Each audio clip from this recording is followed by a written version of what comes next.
You hear me okay? Awesome. How are y'all doing today? I said, how are y'all doing? Got to do an Eric Johnson there. Awesome. So we can see the slides. Great. So absolutely delighted to be here. EDA day number 3, as Eric said. I've been to all 3 fantastic events. Absolutely excited to be up here today to kick things off. And I'm going to kick things off by actually telling you all that complexity is really the gotcha of event-driven architectures. And no matter what you do with event-driven architectures, there's going to be this complexity that comes part of that. And I want to just kick off with a story. About 6 years ago, I was a founding engineer, joined a startup. And part of this journey was to migrate some of this old code into this new system. Now, at that point in time, I read that serverless was a thing, so I decided, hedge my bets on that, why not? And I've read about it, I've done some things in the past, but I needed to hire some experts, so I got some experts to help along with this journey. And it was fantastic, actually. We take slices of this legacy system into some new systems on AWS. Great. Then what happened one day, I was pairing with one of the engineers, right? And we had to build this notification system, this thing that could send emails and all sorts of things. I said, how are we going to do that? Well, we're going to use some queues. We're going to use SQS. We're going to use SNS. We're going to use EventBridge. We've got to think about idempotency. We're going to think about retries and all this stuff. I'm sat there thinking, wow, this is pretty complex. But I trust him. We kept going through this an implementation phase. And as we were kind of building this system out, I thought, great, this looks great on paper. But this stuff is pretty complicated. And I'm thinking to myself, I feel like it's over-engineered. All I need to do is send an email. What have I done? Anyway, moving on. So we built this thing. It looked nice, fantastic. And I remember one day, the penny dropped for me when I went into a meeting with our product owners. And they said, yes, we want to build this new feature. Okay? This feature previously would have been estimated around 3 weeks, maybe 2 weeks, whatever, maybe a month. Right? Pretty standard. But I remember at the time actually looking at the devs and saying, wow, it's actually going to take us a week. In fact, it even took us a couple of days to implement. And why is that? Because we built this evolutionary architecture, this event-driven architecture. And I saw an agility within this team that I hadn't seen in about 20 years in this industry.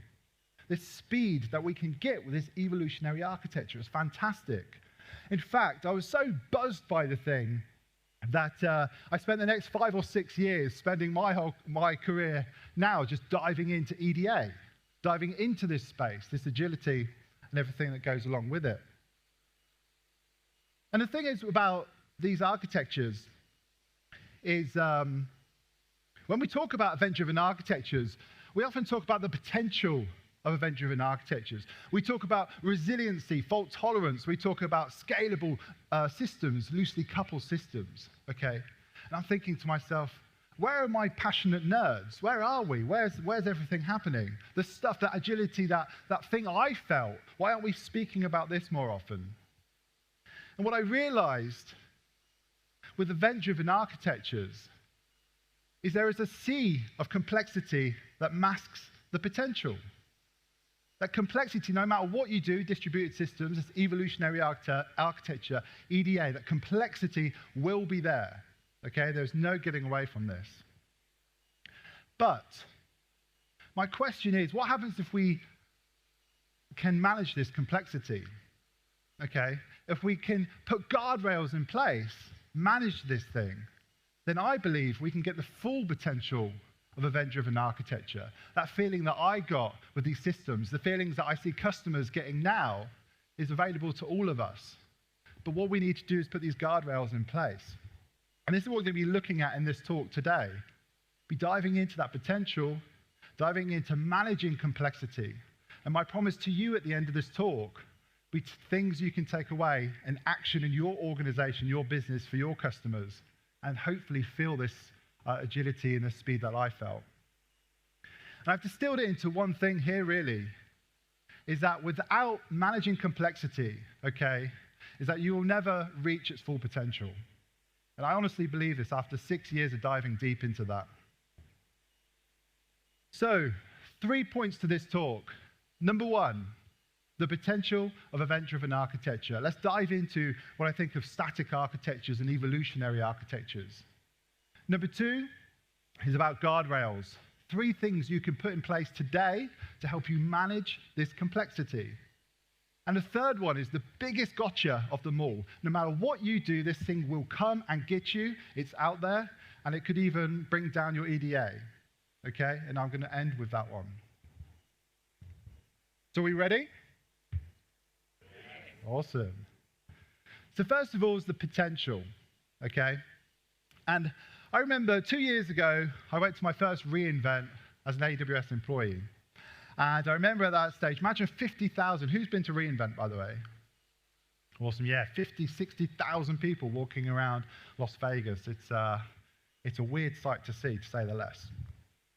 But I remember Werner Vogels was on stage that year, as the CTO of Amazon, right? And he said he was doing a whole stint on EDA. And I thought, yes, my time has come to shine. This is brilliant. EDA at the forefront of this thing. And I watched the talk. It's actually in my hotel room, which was a bit weird, but I watched the talk, and he said one sentence that stuck with me, and this sentence was, systems that don't evolve will die. Okay? This got me thinking about my history, got me thinking about architectures that I've done in the past. Got me thinking about 2 types of architectures that I see people building. And I've coined them in 2 different ways here. Number 1 is this static architecture, right? These architectures that kind of anchor us in. These architectures that seem tightly coupled. These architectures that seem quite complicated, right? And tech becomes this weird burden to an organization. Now, we don't set off to build complicated things, of course. We start simple, but all complicated things started simple. On the other side, we have evolutionary architectures, the ways to build these concepts, this event-driven architecture, these things that we can provide value over time, change components over time, loosely coupled systems. So what's the key differences here? I'm about to tell you the most scientific thing you're going to hear all day. So get ready with the photos, okay? Is that knowledge increases over time. Thank you. No, but knowledge is an interesting thing. It increases over time. We all know this. So why is it when we kick off new projects or features that most of the decisions that we make are made up front? Okay? We have this high expectations to build the right thing straight away without necessarily knowing all of the knowledge. And this thing's actually got a name. It's actually called the project paradox. Okay? And the whole idea is that up front, when we build projects, we build systems, we kind of make all these big decisions up front without necessarily knowing the rest. To me, this is where the risk is, that static architecture, that thing that holds us down and holds us back. Let's have a look at some of these characteristics of this, okay? So we have this tightly coupled system that you might be interacting with. Hard to make changes. Low cohesion within the code, that our code may be doing too much, okay, and low code quality here. We have resistance to experimentation. This is a big one. That the company turns around and says, we cannot experiment, we cannot integrate with this thing because it's going to take us 3 months to do that. And this lack of innovation within the company. And this team independency at the bottom where we require too many teams to make changes between these components. Right? And these kind of architectures, and I've been there before, lead to weird frustrations within organizations. An example would be if, so AI, LLMs, this is all kicking off at the moment. Is it hype? Is it not? Who knows? The static architectures lead to frustrations. What I mean by this is you go into a meeting with your product owner. They want to introduce with a new LLM because it's going to add 50 million on our market cap just to add AI in the title. Okay, fantastic. So they integrate with this thing, and then we turn around and say, well, okay, well, we need to talk to Janice in this team because they've got a contract, an API contract they need to change. Okay, why is that? Oh, because John on this team uses this API, but we need John to do some stuff. Okay, cool, let's estimate this. Oh no, but John can't do anything on that team because they're snowed under because they've got loads of other things to do. It's like, okay, fine, so how long is the thing going to take us? And you end up in some weird, wonderful world. It becomes this really weird thing, and I've been in teams before and organizations where tech becomes this burden. Tech becomes the bad people in the room in a weird way because the architecture, we cannot move fast enough to keep up with the organization. And you're all there to work on the same thing. We're all there to work and to serve the business. So why is this? Why does this happen? Now let's switch sides for a minute. And there's this thing here that most businesses, there's a report out this year from Gartner that says most businesses, over 50% actually done this report, emphasizing speed and agility this year over everything else. Okay? And it's no wonder why, especially as I mentioned earlier, this AI ecosystem that we're in at the moment, it's moving at a pace I can guarantee, well, I've never seen before. New announcements yesterday, actually, in fact, that I saw. New announcements every single week, so no wonder people wanting to move fast. But the question really is how do we move fast when we have these decisions up front and this knowledge that we have, later on in time? And the solution to this really is kind of trying to defer decisions later on when we have that knowledge. Or how can we get that increased knowledge up front? And the evolutionary architectures allow us to defer knowledge. Evolutionary architectures allow us to be able to build these components that we can swap in and out as things change. Okay? And event-driven architectures is a great way to build this kind of system. So again, here are some characteristics of this evolutionary architecture. We hear the words loosely coupled, easier to make changes, this high cohesion, which increases code quality, that things are maybe doing one thing and one thing well. Okay? And then that platform to experiment, right? And going back to the story at the start, and the slides disappearing.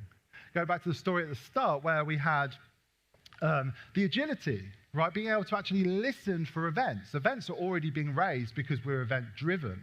So now we can just piggyback off these events and create a container, create a function to react to this, whatever this might be. So that experimentation, that innovation is happening within the organization. And then finally down here, around team dependency, autonomy to teams. Evolutionary architectures can give us this.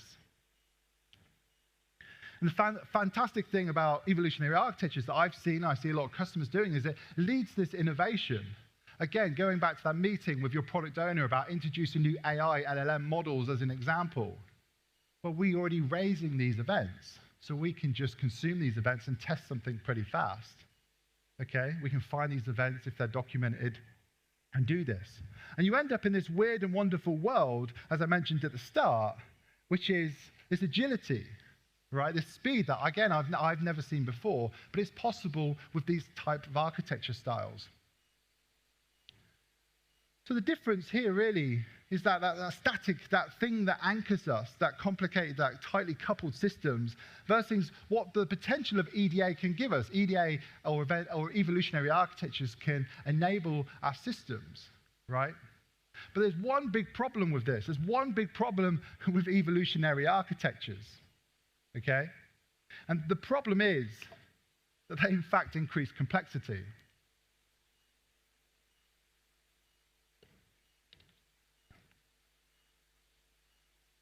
Complexity is masking that potential. Let me show you an example of what I mean. Here is a basic EDA solution. Okay, we have an order service here on the left, and we have downstream consumers, and we're using an event bus in the middle. Okay, us in this room are tasked to create the event order placed. Yeah, we want to notify the system that an order has been placed. Fine, we can do that. Let's go. We as a team decide to add an event. Now you can see up here the detail type. This is an event bridge event, but the detail type here is order placed. Okay, this is pretty good naming conventions. Order place, we can kind of get this intent.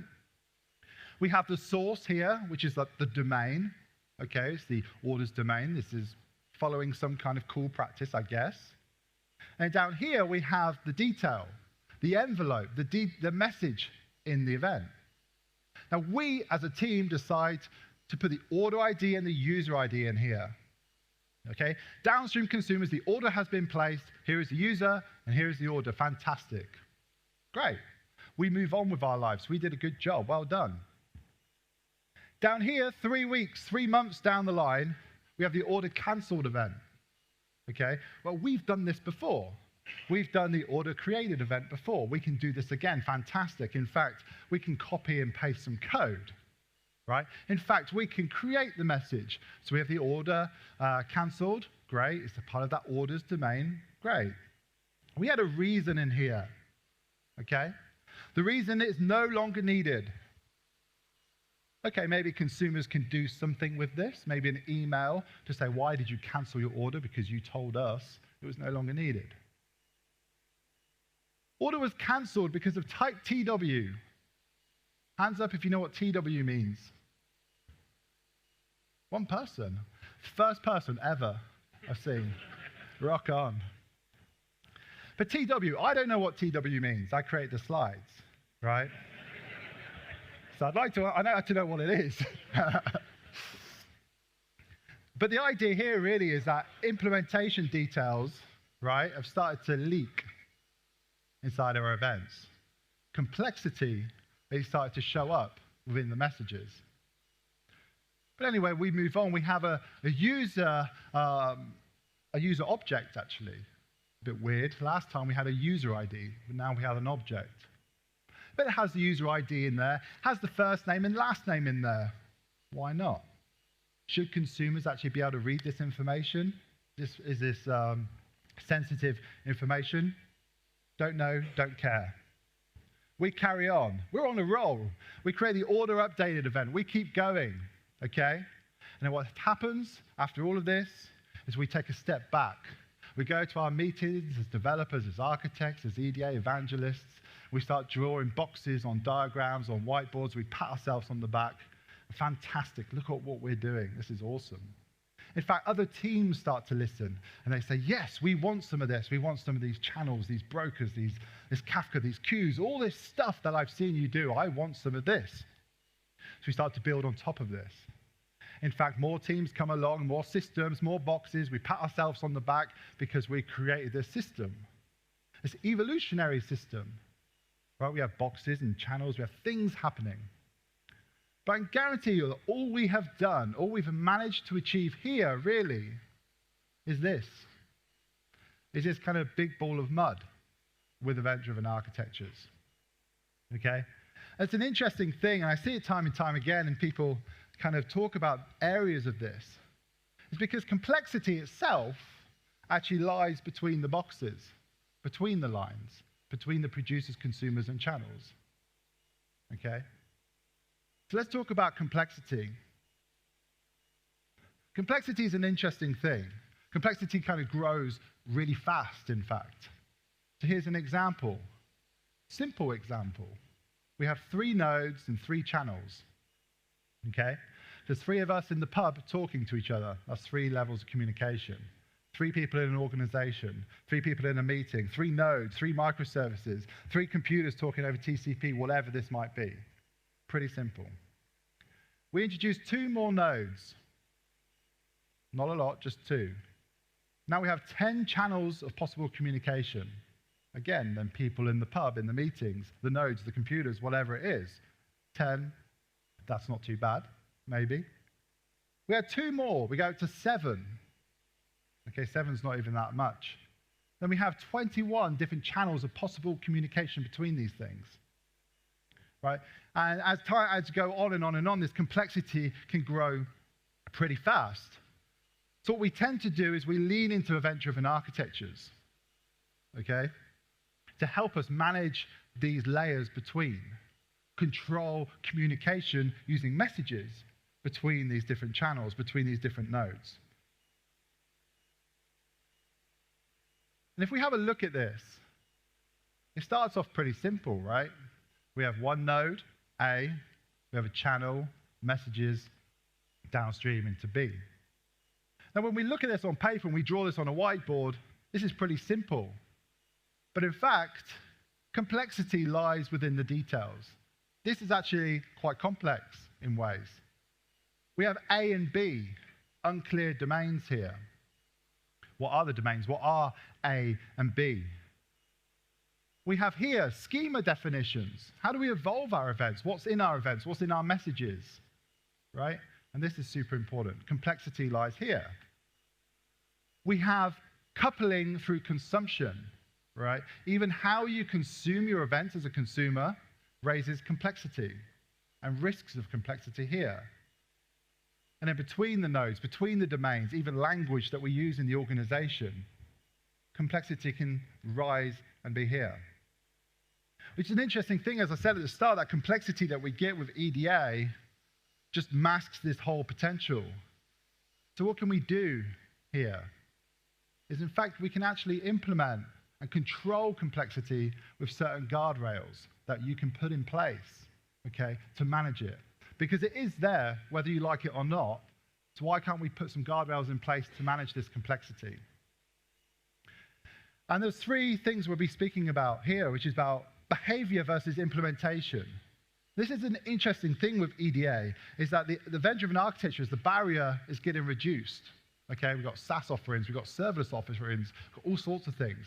So to build an event-driven system today, we can pick something off the shelf and start going. So we're tempted to just implement these things versus understanding the behavior. What does that mean?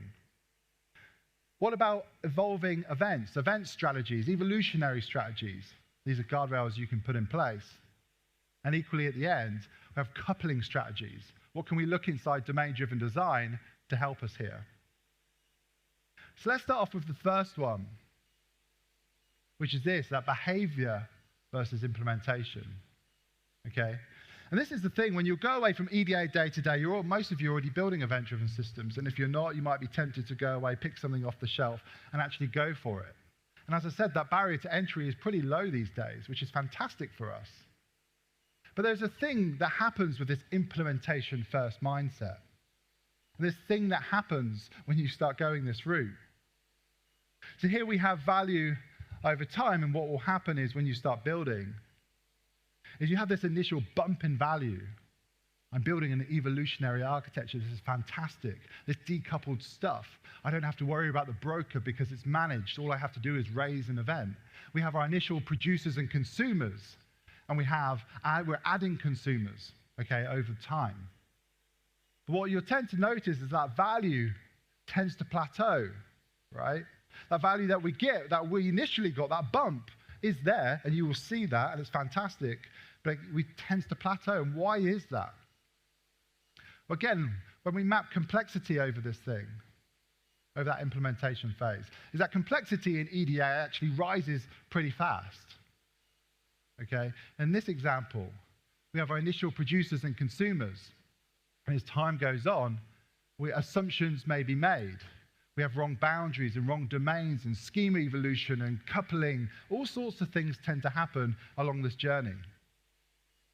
And it's an interesting thing, really, because when we go inside this implementation phase, it's that understanding, that misunderstanding that gets released into production, right? Not necessarily that domain expert's knowledge, which is interesting. So the question is, well, what happens if we change this? What happens if we go the other route and talk about behavior first versus implementation? What I mean about behavior is understanding the system, okay? Actually collaborating with domain experts. These experts could be probably your product owners or your testers, could be your customers, could be your CTOs, your CEOs, whoever this is. Collaborating with people and actually then identifying events, identifying commands, identifying systems and boundaries and communication styles. Defining this ubiquitous language. What I mean by this is language that's used within a domain is completely different to language that's necessary in a different domain. So understanding that language is different. So the way you can do this is actually through event storming. And hands up if you've done that before. Great. So about half people in the room. So event storming is a fantastic workshop you can run, where you can work and collaborate with people, identify events, identify commands, identify systems. We use Post-its and we put them on a board. We talk, we discuss. My favorite part of event storming is the arguments, believe it or not, because we argue about event naming conventions. That might sound, silly to argue about, but in fact, super important. We can argue about schemas and definitions and domains and boundaries. We put this on a timeline, and we can visually see how the system works. We can visually see how events and what events are raised in our organization, in our system.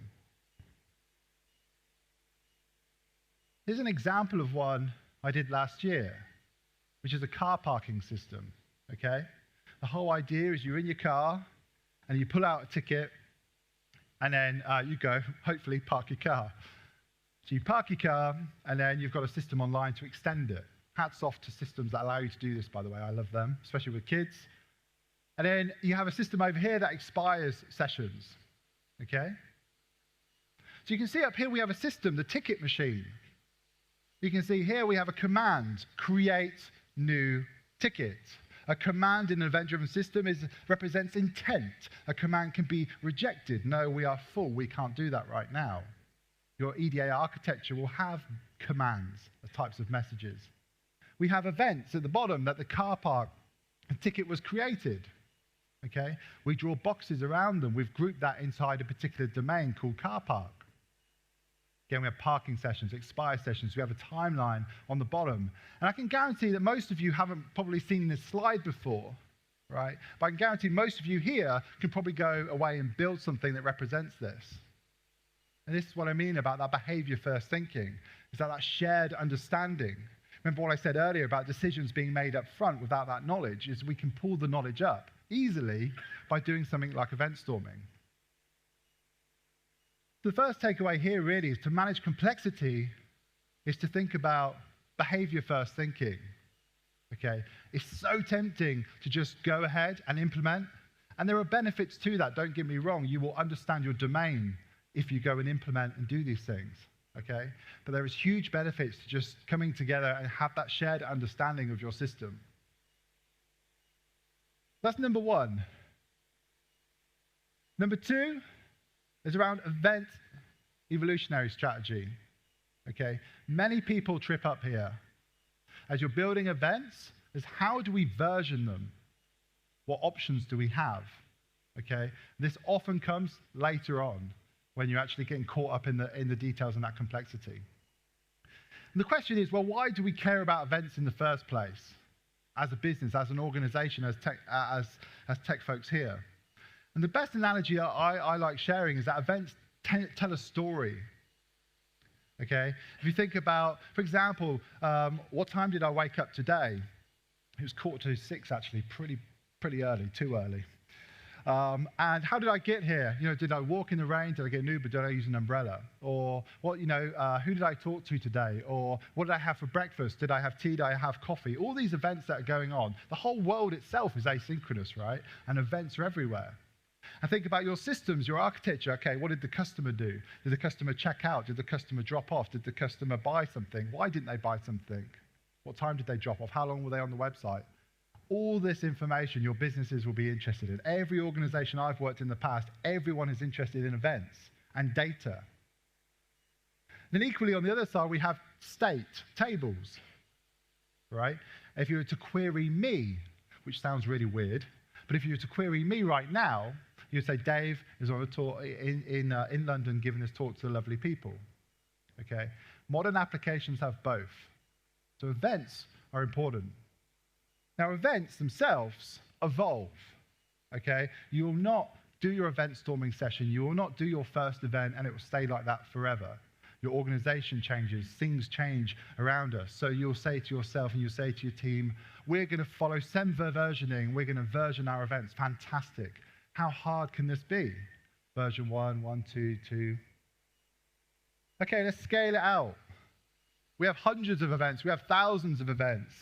How can we version these things? And what tends to happen when you're on this journey is you will get caught up. You probably get caught up about here, right? So, oh, we probably need to start thinking about how we're going to version these things with these consumers. So what options do we have? And the thing is with this, there isn't one option that works for everyone, but there are options to explore. Number one is thinking about backwards compatibility.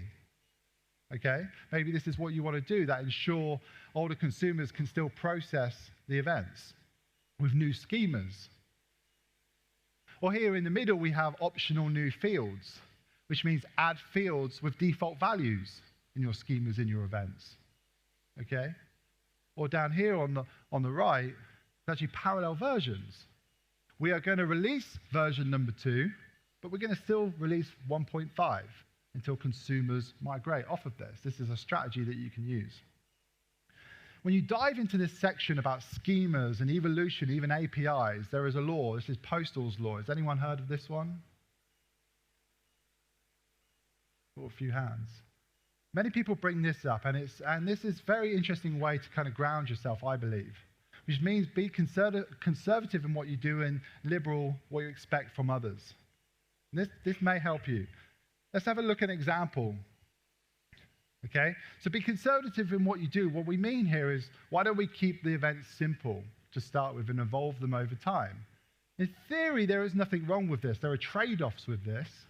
Example trade-off would be that downstream consumers need to go and fetch some information. But this might be okay with you. But be conservative in what you do, evolve over time. Keep them contracts simple. Reduce that complexity. Equally, on a consumer's point of view, be liberal what you expect from others. What I mean here is, like, if we are the payment service, as an example, we can actually listen, we're interested in the order field. So we use that, we validate only this field. What's the point in us validating fields that we don't use? Okay? And it's all about managing this complexity. Maybe this is a strategy for you. But the key takeaway here really is define your event strategy, that evolutionary strategy. Again, these are things that will come up. You might walk away and not do this, but I'm guaranteeing in about a year's time, 6 months, whenever that is, you'll come across these questions and these problems. So why not think about it up front?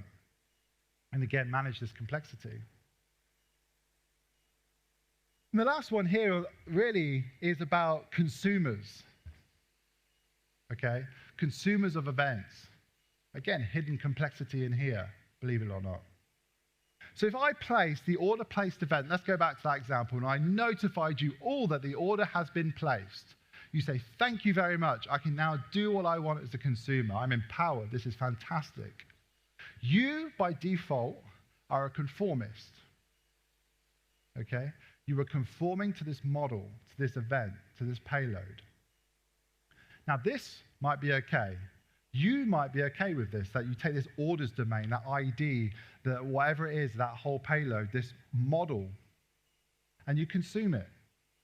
This might be a problem. Example would be a payment domain consumes an order, and we're going to manage some payments here. But now we have this order information within that payments domain, and we're checking things, validating things, using these fields all over our code base in this particular domain. So what have we done there? We've just coupled ourselves back to the order service. Remember, boxes tell us we're not coupled, but we're just coupled in a different way. So what options do we have here? Well, of course, we can introduce an anti-corruption layer.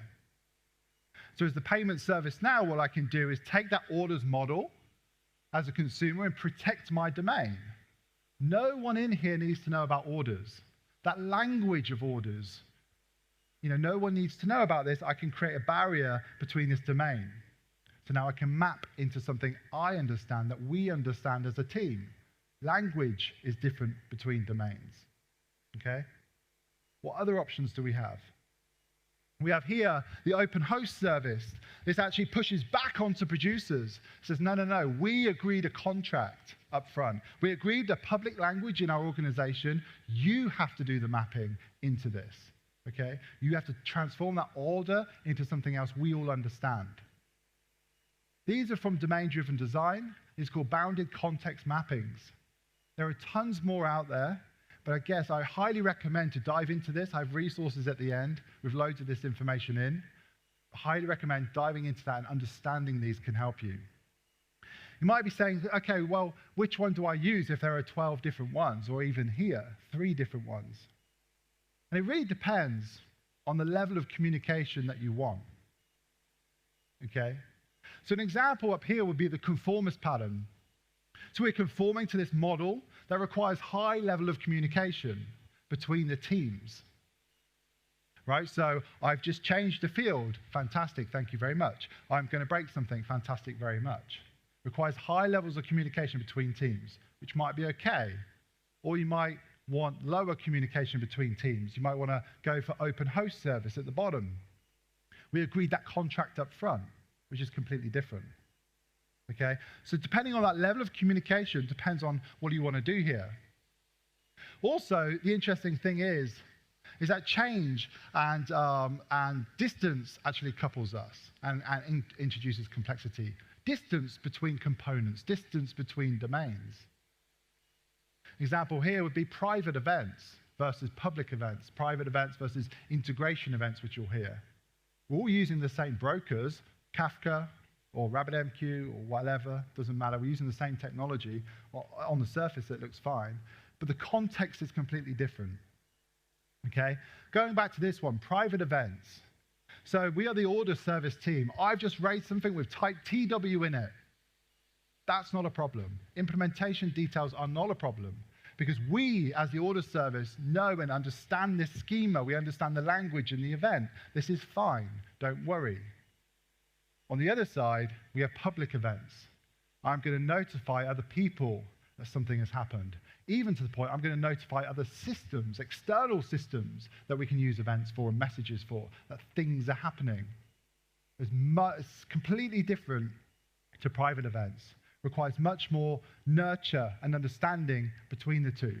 And this is super important as you build your event-driven architectures, and again, to manage this complexity. So them 3 things there. So remember at the start I talked about complexity in EDA. Complexity will come and get you, right? It's there, no doubt about it. And you probably all experienced some of this yourselves. But 3 different takeaways here, really, right? It's just think about behavior-first thinking. I highly recommend that. Thinking about event evolutionary strategy. Think about how we version our events and schemas, right? There are options and there are tools out there to help us do this. And then define this coupling strategy. Use bounded context mappings to, again, manage complexity here. Which leads us on to the last one, which is the biggest gotcha of them all. Sounds like an anime thing, doesn't it? That no matter what you do, you will find this particular problem. Let's take a step back. Let's look at this architecture that we built. We drew this up. We've created some big ball of mud. We've added some guardrails in place, and we swipe away the mud. Fantastic. We pat ourselves on the back again. Look at this evolutionary architecture. This is great. But there is one sentence in the EDA community that you will see time and time again that we often overlook that will come and bite you. 100%. I've seen it happen time and time again, okay? And this sentence is this. Is that producers should not know about consumers. Okay? This is an interesting one because we take this too literally as we build our EDA applications. Let's have a look at why this is a problem. You'll start to have common questions turn up, okay? These questions will be, okay, I'm building this new system. What events do we have? Okay, well, what do you mean, what events do we have? We got the code base. I can send you a GitHub URL. Fine. What's the payload of the events, by the way? I'm trying to integrate something. What's the particular payload? Well, I just sent you the GitHub URL. Okay. What's that type TW mean? Not sure. That person's just left. also equally, who's consuming what, right? So, okay, I'm about to make a change to this schema. I'm going to delete this deprecated field because we no longer need it. And I'm going to evolve our schema, but who is actually consuming this thing? Oh, we don't know, because producers don't know about consumers, right? This is this whole decoupled architecture. You end up in this very weird world where you get to a point in your journey that you'll come across. These questions start coming up, and you think to yourself, wow, we've overcomplicated this thing. So what's out there to help with that? How can we lean into specifications, open source, to help us with this? Okay, so hands up if you heard of cloud events or using cloud events. What about a call of the room? So cloud events is specification that actually graduated this year. Cloud events is specification that allows you to write standards in your messages as you communicate between your systems. Equally, more importantly, as you communicate with external systems. Now think about a time when we use messages to communicate, but there's no standards in the envelopes or the payloads of the messages. Things become super hard and super complicated fast. Well, a bunch of smart people got together and actually said, we need to standardize this thing, okay? And we can have certain fields and properties on our events to help us. This is where cloud events come in. So if you're not using this, again, I recommend having a look and seeing how that can help. At the bottom down here, we have async API. People heard of this? Call a few people, awesome. So async API was originally created by a friend of mine called Fran Mendes, who worked in an enterprise at the time. And he says, he saw the problem, right? That no one is documenting their EDA architectures. It's an interesting thing because when we think about APIs we love, we nurture them, right? You tell someone to make an API, we go to the Swagger docs, we love it, right? We've been doing these things for like 20 years. But with EDA, we don't really have that. So async API is a fork of OpenAPI. Async API allows us to document channels, document producers, document consumers, add information inside of this thing. It becomes super powerful. Async API over here allows us, as I said, to document operations, document a service, what's coming in, what's coming out, what are these messages, are they commands, are they events, what's the descriptions and the types, right? All of these things become super, super powerful things as we build the event-driven architecture. When we have specifications, we can write tools. Okay? Here is an output, the HTML output of async API. We can host this somewhere. We can do some cool things. One of these things is something I built in the past, which is called Event Catalog. And hands up if you heard of this, just curious. Wow, look at that, wow.